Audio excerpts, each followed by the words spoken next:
Vishnu ശാലിനിയുടെ latest എപ്പിസോഡിൽ റസാഖാണെങ്കിൽ ശാലിനിയോട് മഹേന്ദ്രൻ്റെ ആ ഒരു കോറയെക്കുറിച്ചൊക്കെ പറയുന്നുണ്ട്. നിയമവിരുദ്ധമായിട്ട് തന്നെയൊക്കെയാണ് പ്രവർത്തിക്കുന്നതെന്ന് പറയുമ്പോൾ ഇത്രയുമൊക്കെ അനീതി കണ്ടിട്ടാണോ റസാഖിനെ പോലുള്ള ഉദ്യോഗസ്ഥൻ ഇങ്ങനെ മിണ്ടാതിരിക്കുന്നതെന്ന് ചോദിക്കുന്നുണ്ട്. അന്നേരം എൻ്റെ മുകളിലുള്ള നക്ഷത്രങ്ങളെല്ലാം കൂടി ഒന്നിച്ചാണ് നിൽക്കുന്നത്. പിന്നെ അവരാരും ഇതിനെതിരെ ഒന്നും ചോദ്യം ചെയ്യില്ല എന്ന മാഡത്തിന് ഉറപ്പ് തരാൻ കഴിയുമെങ്കിൽ പഴയ ഒരു സമരാവേശത്തിലുള്ള അച്ഛൻ്റെ മകനായ ഞാൻ ഉണരുക തന്നെ ചെയ്യുമെന്ന് പറയുന്നുണ്ട്. എങ്കിൽ അതിലൊരു അവസരം ഉടനെ തന്നെ തരാമെന്ന് പറയുന്നുണ്ട്. ഞാൻ അവിടേക്ക് പോകുന്നുണ്ടെന്ന് പറയുമ്പോൾ എങ്കിൽ ഈ പോലീസുകാരെ കൂടി വിടാം. പിന്നെ പരുത്തിക്കുന്ന് കോളനിയിൽ പോലെ അവിടെ ഉണ്ടായ ഒരു അറ്റാക്ക് ചിലപ്പോൾ ഉണ്ടായാലും ചോദിക്കുന്നുണ്ട്. അപ്പോൾ ഇത് ജസ്റ്റ് വിസിറ്റാണ്, പിന്നീട് എന്തെങ്കിലും ആവശ്യമുണ്ടെങ്കിൽ അറിയിക്കാമെന്ന് പറഞ്ഞിട്ട് റസാഖിനെ ശാലിനിയാണെങ്കിൽ അവിടെ നിന്നും പറഞ്ഞു വിടുന്നുണ്ട്. ഇതേ സമയം അവിടെ മൂന്നാമോട് പാറക്കോറലിലേക്ക് ശിവനും കുറേ ആളുകളൊക്കെ എത്തുന്നുണ്ട്. കുട്ടിയും വേറെ കുറേ പേരും ഒക്കെ അവിടെ ഇങ്ങനെ വെയിറ്റ് ചെയ്ത് നിൽക്കുകയാണ്. അന്നേരം ശിവൻ പറയുന്നുണ്ട് തണുത്ത എന്തെങ്കിലും കിട്ടുമെന്ന് നോക്ക്, കരിക്കെടുക്കാമെന്നൊക്കെ പറഞ്ഞ് ഒരാൾ കരിക്കെടുക്കാൻ പോകുന്നുണ്ട്. എന്നാൽ അവർ ശാലിനി എങ്ങനെ വെടിവെക്കാമെന്നുള്ളത് അവിടെ ശിവനാണെങ്കിൽ തൻ്റെ പ്ലാൻ അവിടെ പറയുന്നുണ്ട്. ഇവിടെ ആയിരിക്കും കളക്ടറുടെ വാഹനം വന്ന് നിൽക്കുക, ഞാൻ അവരെ പ്രകോപിപ്പിക്കുന്ന സമയത്ത് നിങ്ങൾ ഗൺ അങ്ങോട്ട് സെറ്റ് ചെയ്യണം, അവിടെ നിന്ന് ഇവിടം വരെ സംസാരിച്ച് വരുമ്പോഴേക്കും നിങ്ങൾ കാര്യം നടപ്പിലാക്കിയിരിക്കണം, അത് നിങ്ങളുടെ മിടുക്ക് പോലെ ഇരിക്കും.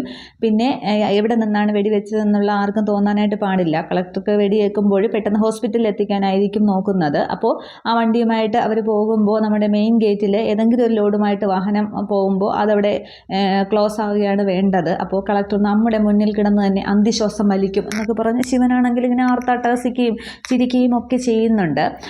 എന്നിട്ട് പറയുന്നുണ്ട് ഇനി വേറെ സ്ഥലത്ത് അങ്ങോട്ട് പോലീസൊക്കെ ഉണ്ട് എന്നിങ്ങനെ കുട്ടി പറയുമ്പോൾ ഇത് പാറ പൊട്ടിക്കുന്ന സ്ഥലമല്ലേ, 2 സ്ഫോടനം അങ്ങോട്ട് നടത്തിക്കോ, പിന്നെ പോലീസുകാർ അങ്ങോട്ടൊന്നും വരില്ല, എന്തായാലും കളക്ടറുടെ പണി നമ്മൾ തീർത്തിരിക്കണം, കാലഭൈരവനെ മനസ്സിൽ വിചാരിച്ചുകൊണ്ട് ലാസ്ത്രേ പണി തുടങ്ങിക്കോ എന്ന് പറയുകയാണ്.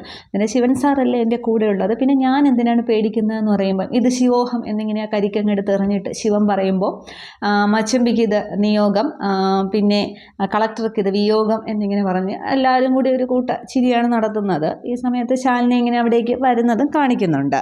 ഇതേ സമയം അവിടെ സത്യഭാമയുടെ വീട്ടിൽ മുറ്റത്ത് നിൽക്കുന്ന രാഘവൻ നായരെയാണെങ്കിൽ കാണാതാവുന്നുണ്ട്. പൊന്നിയാണെങ്കിൽ പുറത്തേക്ക് മുറ്റത്തേക്കൊക്കെ വിളിച്ചിങ്ങനെ നോക്കുകയാണ് രാഘവൻ സാറേ എന്ന്. അന്നേരം ഇതിപ്പോൾ എവിടെ പോയി കാണും, വിഷ്ണു കുഞ്ഞിനെ കാണണമെന്ന് പറഞ്ഞ് നിൽക്കുന്നുണ്ട്. ഇനി ശാരദാമ്മയുടെ വീട്ടിൽ പോയി കാണുമോ, മുമ്പ് ഒരിക്കൽ അങ്ങോട്ടല്ലേ പോയത് എന്ന് പറഞ്ഞിട്ട് പൊന്നിയാണെങ്കിൽ ശാരദാമ്മയെ ഫോൺ ചെയ്യുന്നുണ്ട്. ശാരദാമ്മ ഹോട്ടലിൽ നിന്നുകൊണ്ട് ഫോൺ എടുക്കുന്നുണ്ട്. രാഘവൻ സാർ അങ്ങോട്ടെങ്ങാനും വന്നോ ചോദിക്കുകയാണ്. അന്നേരം ഇല്ല, ഇങ്ങോട്ട് വരുന്നെന്ന് പറഞ്ഞോ ചോദിക്കുന്നുണ്ട്. അന്നേരം ഇല്ല, വിഷ്ണു കുഞ്ഞിനെ കാണണമെന്നും പറഞ്ഞ് ഉമ്മറത്ത് നിൽക്കുന്ന കണ്ടു, പിന്നെ കണ്ടില്ല എന്ന് പറയുകയാണ്. അന്നേരം അവിടെയൊക്കെ നോക്ക് എന്ന് പറയുന്നുണ്ട്. പിള്ള ചേട്ടൻ എവിടെ പോയി ചോദിക്കും, മാർക്കറ്റിൽ പോയി എന്ന് പറയുന്നുണ്ട്. എങ്കിൽ പിള്ളയോടും ചോദിച്ചു നോക്ക്, എന്നിട്ട് വിളിക്ക്, ഇല്ലെങ്കിൽ ഞാൻ അങ്ങോട്ട് വരാമെന്ന് പറയുന്നുണ്ട്. ഈ സമയത്ത് പിള്ള മാർക്കറ്റിൽ പോയിട്ട് സാധനങ്ങളൊക്കെ ആയിട്ട് ഗേറ്റ് കിടന്ന് വരികയാണ്. അന്നേരം പിള്ളച്ചേട്ടൻ വന്നു, ഞാനൊന്ന് പോയി ചോദിക്കട്ടെ എന്ന് പറഞ്ഞ് പൊന്നി ചെല്ലുകയാണ്. രാഘവൻ സാറിനെ കാണാനില്ല എന്ന് പറയുന്നുണ്ട്. അന്നേരം നോക്കണ്ടേ, ഇങ്ങനെ വയ്യാതിരിക്കുകയല്ലേ എന്ന് പറയുമ്പോൾ ഞാൻ എന്തൊക്കെ ചെയ്യും, അടുക്കലുള്ള കാര്യങ്ങൾ നോക്കണം, ബാക്കിയെല്ലാം നോക്കണം, ആളിനെ നോക്കണമെന്ന് പറയുമ്പോൾ എന്തായാലും ഞാൻ പുറത്തേക്കൊന്ന് പോയി നോക്കിയിട്ട് വരാം, പിന്നെ സത്യാമ്മയോട് ഇപ്പോൾ പറയാനൊന്നും നിൽക്കേണ്ട, അതിന് വലിയ പ്രശ്നമാവെന്ന് പറഞ്ഞിട്ട് രാഘവൻ സാറേ എന്ന് വിളിച്ചുകൊണ്ട് പിള്ളയാണെങ്കിൽ പുറത്തേക്ക് പോവുകയാണ്. അന്നേരം പൊന്നി ഇങ്ങനെ ആകെ വിഷമിച്ച് നിൽക്കുന്നുണ്ട്. ഇനിയിപ്പോൾ എവിടെ പോയി കാണും, ആപത്തൊന്നും സംഭവിക്കല്ലേ എന്നും പറഞ്ഞ് പൊന്നി നിൽക്കുകയാണ്. ഇതേസമയം ശാലിനി ആണെങ്കിൽ അവിടെ മൂന്നാമോട് പാറക്കോറയിലേക്ക് എത്തുന്നുണ്ട്. അന്നേരം ശിവനും മറ്റുള്ളവരും ഒക്കെ അങ്ങ് പുറകിലേക്ക് നിൽക്കുകയാണ്. ശാലിനിയും കുറേ ഉദ്യോഗസ്ഥരും ഒക്കെ എത്തുന്നുണ്ട്. അന്നേരം അനുപല്ലവിയുടെ കയ്യിൽ ഒരു ഫയലൊക്കെ ഉണ്ട്. അനുപല്ലവി പറയുന്നുണ്ട് ഇവിടെ ആരെയും കാണുന്നില്ലല്ലോ മാഡം എന്ന് പറയുമ്പോൾ ഒരു പണിക്കാരനാണെങ്കിൽ അങ്ങോട്ടത്തേക്ക് ചെല്ലുന്നുണ്ട്. അന്നേരം അതിന് മുന്നേ ശിവനാണെങ്കിൽ ശാലിനിയെ ദൂരെ ഒന്ന് കാണുന്നുണ്ട്. അന്നേരം ശാലിനിയെ കാണുമ്പോൾ ശിവനാണെങ്കിൽ ആ മുണ്ടൊക്കെ മടക്കി കുത്തിയിരുന്നൊക്കെ ഇങ്ങോട്ട് അഴിച്ചിട്ടുന്നുണ്ട്. എന്തൊക്കെയോ ശിവൻ്റെ മനസ്സിലൂടെ ഇങ്ങനെ ഓടുകയാണ് ശാലിനിയെ കാണുമ്പോൾ. എന്നിട്ട് അങ്ങോട്ടത്തേക്ക് ചെല്ലാൻ പോവുകയാണ്. അന്നേരം കുട്ടി പറയുന്നുണ്ട് ഇപ്പോൾ പോകണ്ടെന്ന് പറയുക, സമയമായില്ല എന്ന് പറയുമ്പോൾ സമയം കാലമൊക്കെ നമ്മൾ ഉണ്ടാക്കുന്നതല്ലേ എന്ന് പറയുമ്പോൾ എന്നാലും പോകണ്ടെന്ന് പറയുന്നുണ്ട് കുട്ടി. അന്നേരം ഒരു പണിക്കാരൻ അങ്ങോട്ടത്തേക്ക് ചെല്ലുമ്പോൾ ഇവിടെ നിങ്ങൾ പണിക്കാർ മാത്രമേ ഉള്ളൂ, നടത്തിപ്പുകാരും ഇല്ലേന്ന് ചോദിക്കുകയാണ്. അന്നേരം പെട്ടെന്ന് ഈ കുട്ടി പറയുന്നുണ്ട് ഉണ്ടെന്ന് പറ ആശാനേന്ന്. അന്നേരം ആ ഉണ്ട് എന്ന് വിളിച്ചുകൊണ്ട് ശിവൻ വളരെ മയത്തിലാണ് ചെല്ലുന്നതൊക്കെ. എന്നിട്ട് ശാലിനിയുടെ അടുത്തേക്ക് ചെല്ലുന്നുണ്ട്. അന്നേരം മാഡത്തിന് മാണിക്കോത്തുകാരെയൊക്കെ ഇഷ്ടപ്പെട്ടെന്ന് തോന്നുന്നല്ലോ, കൂടോടെ അവരെ കൂടോടെ പറിച്ചറിയാനാണല്ലോ ഉദ്ദേശം എന്നൊക്കെ ചോദിക്കുന്നുണ്ട്.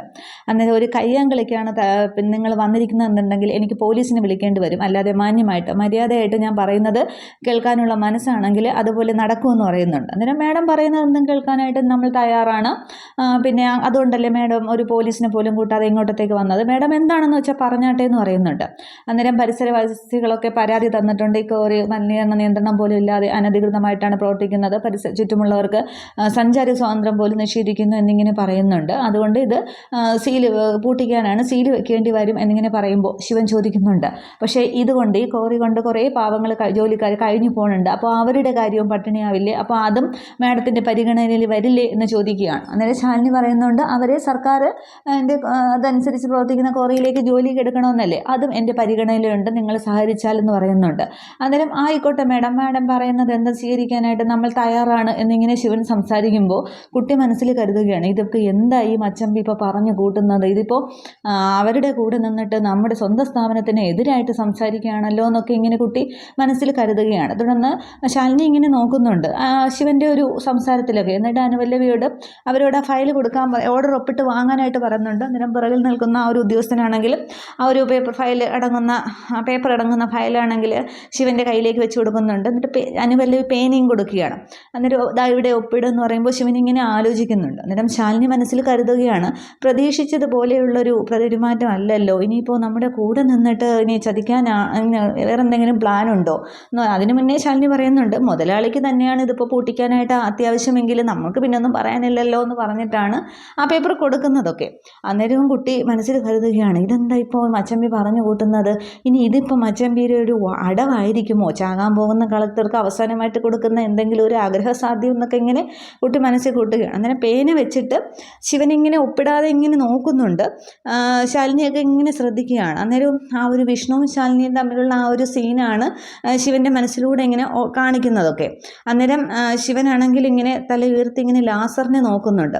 അതിന് മുന്നേ ലാസറാണെങ്കിൽ ഈ ശാലിനിയെ ഇങ്ങനെ ഉന്നം വയ്ക്കുന്നുണ്ട്. പക്ഷെ രാമേട്ടൻ ഒരു സെൻറ്ററിൽ നിൽക്കുന്നത് കൊണ്ട് ശാലിനിയെ കറക്റ്റായിട്ട് ലാസറിന് കിട്ടുന്നില്ല. പക്ഷേ ഈ പേപ്പർ വാങ്ങിച്ചതിന് ശേഷം ശിവനിങ്ങനെ ഒപ്പിടാനായിട്ട് പോകുമ്പോൾ പെട്ടെന്ന് ശിവനിങ്ങനെ ലാസറിനെ തലയുയർത്തി നോക്കുകയാണ്. അന്നേരം ശിവൻ സാർ പറഞ്ഞ സമയം ഇതായിരിക്കും എന്ന് പറഞ്ഞുകൊണ്ട് ലാസർ അവിടെ വെടി വെക്കുന്നുണ്ട്. പക്ഷെ പെട്ടെന്ന് ശിവൻ്റെ മനസ്സിൽ എന്തൊക്കെയോ തോന്നുകയാണ്. ശിവൻ പെട്ടെന്ന് ശാലിനിയെ പിടിച്ചങ്ങ് മാറ്റുന്നുണ്ട്. അപ്പോൾ ഇവരുടെ കൂട്ടത്തിലുള്ള ഒരാൾക്ക് തന്നെയാണ് വെടിയേക്കുന്നത്. അപ്പോൾ ഇത് കണ്ട് എല്ലാവരും അങ്ങ് ആകെ പരിഭ്രാന്തരാകുന്നുണ്ട്. പെട്ടെന്ന് രാമേട്ടൻ ഡോർ തുറന്നു കൊടുക്കുകയാണ്. ശാലിനി മാഡം കയറുമെന്ന് പറഞ്ഞ് അനുപല്ലവി ശാലിനിയെ പിടിച്ച് കയറ്റുന്നുണ്ട്. അതിനു മുന്നേ ശിവനാണ് തന്നെ രക്ഷിച്ചതെന്നുള്ളത് ശാലിനി ഇങ്ങനെ അന്തം വിട്ട് നോക്കുകയാണ്. അപ്പോൾ ആദ്യം ഈ ശാലിനി വന്ന് പിന്നെ ശിവനോട് സംസാരിച്ച് തുടങ്ങുമ്പോൾ തന്നെ ആരോ ഇതിങ്ങനെ മൊബൈലിൽ ഷൂട്ട് ചെയ്യുന്ന ഒരു സീനും കാണിക്കുന്നുണ്ട്. പിന്നീട് ഇത് കാണിക്കുന്നില്ല. അപ്പോൾ അതിൽ നിന്ന് അവർക്ക് വ്യക്തമാകും ശിവനാണ് ശാലിനിയെ പിടിച്ചു മാറ്റിയെന്നുള്ളത്. പക്ഷേ ഇവിടെ ശിവൻ പെട്ടെന്ന് ശാലിനി അങ്ങ് പിടിച്ചു മാറ്റിയെങ്കിലും പിന്നീട് ആ ഒരു അപകടപ്പെട്ട ആളിനെ പെട്ടെന്ന് പോയി ശിവൻ പിടിക്കുകയാണ്. അതിനോടകം തന്നെ അവർ രാമേട്ടനും ഒക്കെ ശാലിനിയെ കൊണ്ട് ഉദ്യോഗസ്ഥരൊക്കെ പോയി കഴിഞ്ഞിരുന്നു. ശാലിനി ഇങ്ങനെ ആകെ വെപ്രാളത്തിലാണ്. അന്നേരം നോക്കാതെ വണ്ടി എടുക്കുക, ഇവന് പെട്ടെന്ന് ഹോസ്പിറ്റലിൽ കൊണ്ടുപോകണം എന്നിങ്ങനെ പിന്നെ ശിവൻ പറയുന്നുണ്ട്. അതിന് മുന്നേ ശിവന് ലാസറിനോട് ദേഷ്യപ്പെടുന്നുണ്ട്. ഇങ്ങനെയാണ് ഉന്നം വയ്ക്കുന്നതെന്നും പറഞ്ഞ് ദേഷ്യപ്പെടുകയും ചെയ്യുന്നുണ്ട്. പരസ്പര ബന്ധമില്ലാതെയാണ് ശിവൻ ശാലിനിയെ കാണുമ്പോൾ പ്രവർത്തിക്കുന്നതൊക്കെ. അതിനുശേഷം കാറിൽ പോകുമ്പോൾ അനുപല്ലവി പറയുന്നുണ്ട്, ആ ശിവൻ ചതിച്ചതാ മേഡം എന്ന് പറയുമ്പോൾ ശാലിനി പെട്ടെന്ന് ആലോചിക്കുന്നുണ്ട്, തന്നെ പിടിച്ചു മാറ്റിയത് ശിവനാണ് എന്നുള്ളത് ശാലിനി ആലോചിക്കുന്നുണ്ടോ, എന്താണ് സംഭവം എന്ന് ശാലിനിക്ക് അങ്ങോട്ട് വ്യക്തമാകുന്നുമില്ല. ഇതേസമയം രാഘവൻ നായരാണെങ്കിൽ പിന്നെ കളക്ട്രേറ്റിലേക്കാണ് വരുന്നത്. ഇങ്ങനെ വടിയെ കുത്തിപ്പിടിച്ച് ആകെ വെപ്രാളത്തിലൊക്കെയാണ് വരുന്നത്. എന്നിട്ട് ആദ്യം കാണുന്നവരോടൊക്കെ തന്നെ എൻ്റെ ഇപ്പോൾ വിഷ്ണുവിനെ കണ്ടോ എന്ന് ചോദിക്കുമ്പോൾ ഇല്ല എന്ന് പറഞ്ഞിട്ട് അവരും പോകുന്നുണ്ട്. അന്നേരം പിന്നീട് സെക്യൂരിറ്റിയാണ് കാണിക്കുന്നത്. അന്നേരം എങ്ങോട്ടാണെന്ന് പറഞ്ഞ് സെക്യൂരിറ്റി ഇങ്ങനെ അകത്തേക്ക് കയറാൻ തടഞ്ഞു നിർത്തുന്നുണ്ട്. അന്നേരം എൻ്റെ മോനെ കാണുന്ന വിഷ്ണു എന്ന് പറയുന്നുണ്ട്. അന്നേരം ഇവിടെയാണോ ജോലി ചെയ്യുന്നതെന്ന് ചോദിക്കുന്നുണ്ട്. അന്നേരം അവൻ ഇവിടെ ഉണ്ട്, അതല്ലേ ഞാൻ വന്നത്, ഇവിടുത്തെ കളക്ടർ പോലും അവന് പിന്നിലേ നിൽക്കുകയുള്ളൂ എന്നും എനിക്ക് കാണണമെന്നൊക്കെ പറയുകയാണ്. അന്നേരം രാഘവൻ നായരുടെ മട്ടും ഭാവം പിച്ചുമ്പയും മറച്ചിലോ കണ്ടിട്ട് സെക്യൂരിറ്റി പറയുന്നുണ്ടോ, അപ്പോൾ ചൂടെടുത്തപ്പോൾ പുറത്ത് ചാടിയതാണല്ലേ എന്ന്. നേരം ഞാൻ കളക്ടറുടെ ഭർത്താവിൻ്റെ അച്ഛനാണ്, അമ്മായിയപ്പനാണെന്നൊക്കെ രാഘവൻ നായർ പറയുന്നുണ്ട്. പക്ഷേ ഈ സെക്യൂരിറ്റി ഒന്നും ശ്രദ്ധിക്കുന്നില്ല. അങ്ങോട്ട് മാറി നീക്കി പിടിച്ച് ഇങ്ങോട്ട് ഇറങ്ങുമെന്നും പറഞ്ഞ് രാഘവൻ നായരെ പിടിച്ച് പുറത്തേക്ക് വലിക്കുകയാണ്. അന്നേരം രാഘവൻ നായർ തറയിലോട്ട് അങ്ങോട്ട് വീഴുന്നുണ്ട്. അന്നേരം ഇന്നാൾക്ക് ഒരുത്തം വന്നത് കളക്ടറുടെ ചേട്ടനാണെന്നും പറഞ്ഞ് സെക്യൂരിറ്റിയും സംസാരിക്കുന്നുണ്ട്. രാഘവൻ നായർ തറയിലേക്ക് വീഴുകയാണ്. ഈ സമയത്ത് അവിടുത്തെ ഒരു കാറ് വരികയാണ്. അന്നേരം അതിൽ നിന്ന് ജോൺ എബ്രഹാം ഡ്രൈവറുമാണ് ഇറങ്ങുന്നത്. അന്നേരം എന്താടോ എന്നും പറഞ്ഞ് ജോൺ ചെല്ലുന്നുണ്ട്. അന്നേരം ഇത് പിന്നെ കളക്ടറുടെ ഭർത്താവിൻ്റെ അച്ഛനാണ്, അമ്മായിയപ്പനാണ് എന്നൊക്കെ പറഞ്ഞാണ് ബഹളം വയ്ക്കുന്നതെന്ന് പറയുന്നുണ്ട്. ഓരോന്ന് ഭ്രാന്ത് പറയുകയാണെന്ന് പറയുമ്പോൾ ഡ്രൈവർ പറയുന്നുണ്ട്, സാറേ സംഭവം ശരിയാണ്, ഇതിവിടെ ഡ്രൈവറായിട്ട് ജോലി ചെയ്യുന്ന വിഷ്ണുവിൻ്റെ അച്ഛനാണെന്ന് പറയുമ്പോൾ പിന്നെ സെക്യൂരിറ്റി രാഘവൻ നായർ പതിയെ എഴുന്നേൽക്കുന്നുണ്ട്. എന്നിട്ട് ആ കസേരയിലേക്കൊക്കെ ഇരിക്കാൻ ശ്രമിക്കുന്നുണ്ട്. എന്നിട്ട് പതിയെ സ്റ്റിക്ക് കുത്തിക്കുടിച്ച് നിൽക്കുകയാണ്. അന്നേരം ജോൺ ഇങ്ങനെ രാഘവൻ നായരെ ശ്രദ്ധിക്കുന്നുണ്ട്. ജോൺ മനസ്സിൽ എന്തൊക്കെയോ പ്ലാൻ ചെയ്യുകയാണ്. രാഘവൻ നായരെ എന്തെങ്കിലും ഉപദ്രവിക്കാനോ അങ്ങനെ എന്താണെന്നുള്ളത് കാണിക്കുന്നില്ല. ഇത്രയും ആകുമ്പോൾ എപ്പിസോഡ് അവസാനിക്കുന്നുണ്ട്. അപ്പോൾ അവിടെ ശിവനാണെങ്കിൽ പഴയ ശിവനിലേക്ക് മാറിയെങ്കിലും ശാലിനിയെ കാണുമ്പോൾ ശിവനാണെങ്കിൽ ആ ഒരു രക്ഷകൻ എന്ന പോലെയുള്ള സീൻ തന്നെയാണ് കാണിക്കുന്നത്. ശാലിനിക്ക് അപകടമുണ്ടാകുന്നൊന്നും ചെയ്യാനായിട്ട് ശിവനോട് സമ്മതിക്കുന്നുമില്ല. ഇത് ആ മാണിക്കോത്തുകാർക്ക് മഹേന്ദ്രനൊക്കെ മനസ്സിലാവുന്നത് ആ ഒരാൾ വീഡിയോ എടുത്തല്ലോ ഫോണിലൂടെ. അപ്പോൾ അത് കാണുമ്പോൾ അവർക്ക് കറക്റ്റ് മനസ്സിലാവും ശിവനാണ് ശാലിനിയെ പിടിച്ചു മാറ്റിയെന്നുള്ളത്. പക്ഷെ പിന്നീട് രക്ഷിച്ച എന്തിനാണെന്ന് ചോദിച്ചാൽ ശിവനോട് ഉത്തരം കാണില്ല. എന്താണെന്നുള്ളത് നമുക്ക് ബാക്കിയൊക്കെ എപ്പിസോഡ് വരുമ്പോഴത്തേക്ക് നോക്കാം. Okay, thank you.